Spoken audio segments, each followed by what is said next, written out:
Market anomaly. A market anomaly in a financial market is predictability that seems to be inconsistent with, typically risk-based, theories of asset prices. Standard theories include the capital asset pricing model and the Fama-French Three Factor Model, but a lack of agreement among academics about the proper theory leads many to refer to anomalies without a reference to a benchmark theory. Daniel and Hirschleifer 2015 and Barberis 2018, for example. Indeed, many academics simply refer to anomalies as return predictors, avoiding the problem of defining a benchmark theory. Academics have documented more than 150 return predictors. See list of anomalies documented in academic journals. These anomalies, however, come with many caveats. Almost all documented anomalies focus on illiquid, small stocks. Moreover, the studies do not account for trading costs. As a result, many anomalies do not offer profits, despite the presence of predictability. Additionally, return predictability declines substantially after the publication of a predictor, and thus may not offer profits in the future. Finally, return predictability may be due to cross-sectional or time variation in risk, and thus does not necessarily provide a good investment opportunity. Relatedly, return predictability by itself does not disprove the efficient market hypothesis, as one needs to show predictability over and above that implied by a particular model of risk.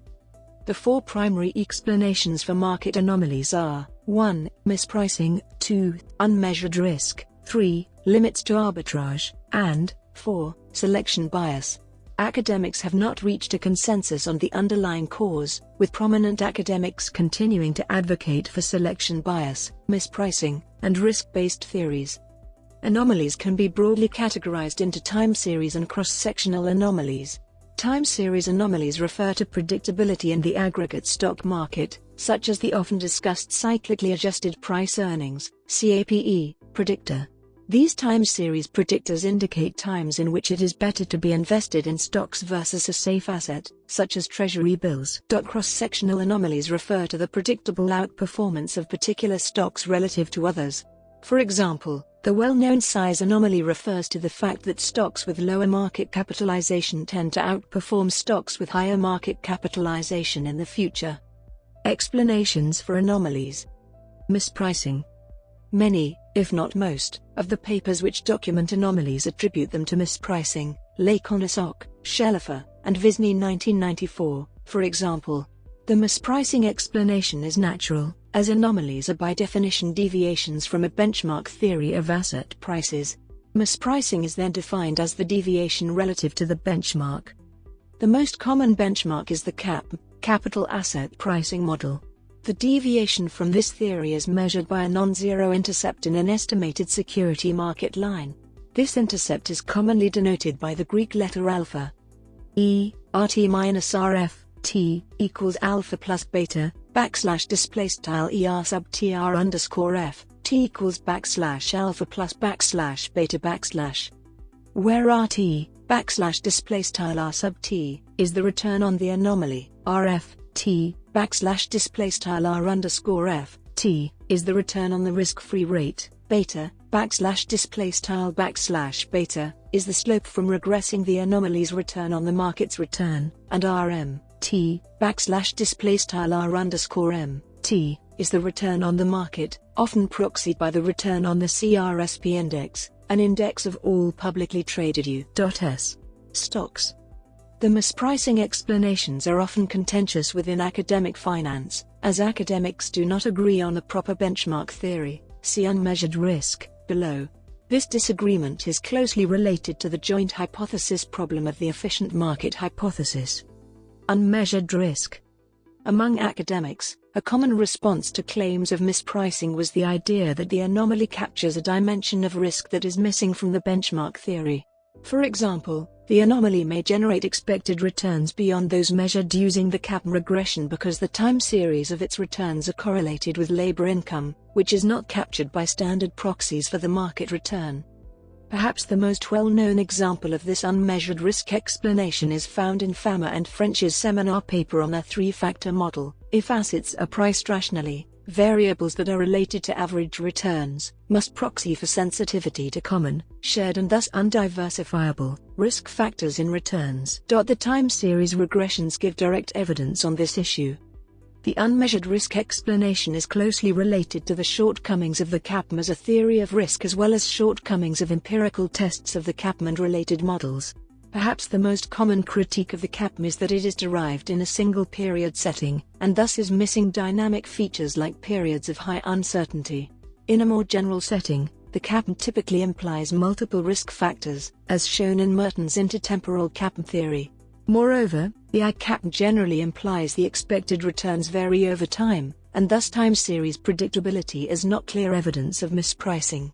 Indeed, since the CAPM cannot at all capture dynamic expected returns, evidence of time series predictability is less often regarded as mispricing as compared to cross-sectional predictability. Empirical shortcomings primarily regard the difficulty in measuring wealth or marginal utility. Theoretically, wealth includes not only stock market wealth, but also non-tradable wealth like private assets and future labor income. In the consumption CAPM, which is theoretically equivalent to Merton's I-CAPM, the proper proxy for wealth is consumption, which is difficult to measure, Savov 2011, for example. Despite the theoretical soundness of the unmeasured risk explanation, there is little consensus among academics about the proper risk model over and above the CAPM. Propositions include the well-known Fama-French Three Factor Model, Fama-French Carhart Four Factor Model, Fama-French Five Factor Model, and Stambaro and Yuan's Four Factor Model. These models are all empirically oriented, rather than derived from a formal theory of equilibrium like Merton's I-CAPM. Limits to arbitrage. Anomalies are almost always documented using closing prices from the CRSP dataset. These prices do not reflect trading costs, which can prevent arbitrage and thus the elimination predictability. Moreover, almost all anomalies are documented using equally weighted portfolios, and thus require trading of illiquid, costly-to-trade, stocks. The limits to arbitrage explanation can be thought of as a refinement of the mispricing framework. A return pattern only offers profits if the returns it offers survives trading costs, and thus should not be considered mispricing unless trading costs are accounted for. A large literature documents that trading costs greatly reduce anomaly returns. This literature goes back to Stolin-Whaley, 1983, and Ball, Qatari, and Shankan, 1995. A recent paper that studies dozens of anomalies finds that trading costs have a massive effect on the average anomaly, Novi Marks and Velikov 2015. Selection bias. The documented anomalies are likely the best performers from a much larger set of potential return predictors. This selection creates a bias and implies that estimates of the profitability of anomalies is overstated.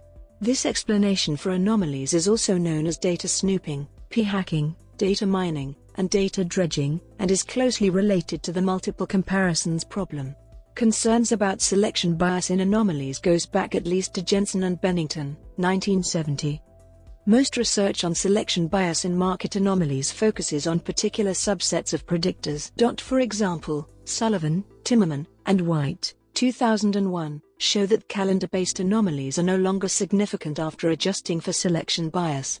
A recent meta-analysis of the size premium shows that the reported estimates of the size premium are exaggerated twofold because of selection bias.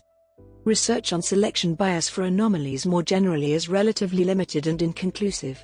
McLean and Pontiff, 2016, use an out-of-sample test to show that selection bias accounts for at most 26% of the typical anomalies mean return during the sample period of the original publication.